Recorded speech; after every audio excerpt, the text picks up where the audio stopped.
A scary scene in Toronto this morning. A man has been taken to hospital after a speeding car slammed into a house in Scarborough. CP24's Beatrice Vaisman is on scene and has the details on the investigation. Beatrice.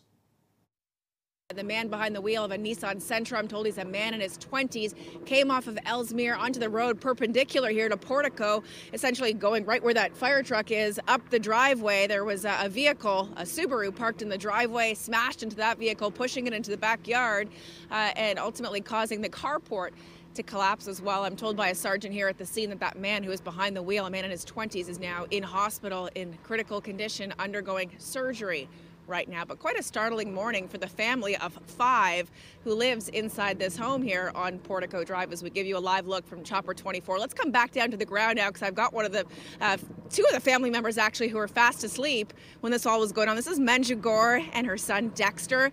Thank you so much for talking to us, Manju. Tell me about what happened. So I was sleeping and I got up to use the washroom and then I heard a whoosh kind of sound and then the car horn. And then when I ran up, it looked like the car was just gone, my dad's car. And then when we went around the corner, there's all this debris, and then the back of a car we don't know is smashed into the side. Yeah. So it was a bit of shock.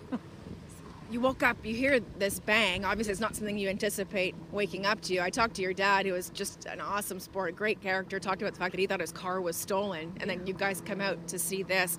Walk me through what was going on afterwards, because that man in his 20s, I'm told, was trapped inside that car. Yeah, he was in the car, and the two sides of the doors were smashed in. My husband tried to open it, but it couldn't open it. And then at first he was unconscious, sort of lying, and then he sat up and started moaning, but so we just waited for the ambulance to come then. Yeah. I'm so thankful that all 5 of you are okay, and hopefully this man will be as well. I mean, talk about the shock to your family. It's just surreal, like what's happening, you know? It's such an odd thing, you know. So yeah. You were telling me this is not the first time. I mean, this is the first time to this extent, but not the first time that something like this has actually happened here around your family home. Yeah, it's the way our driveway is, right where the stop sign is, and then the lights. So one time, some young people that were drinking, they smashed into our tree, and mostly they injured their own car, but they were okay.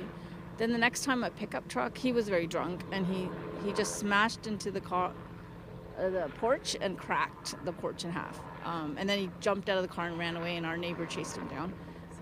And this is the 3rd time now this crazy event happened. Yeah. And again, thankfully, you guys are all okay. Really appreciate your time. Thank you. Glad you're safe. Thanks so much.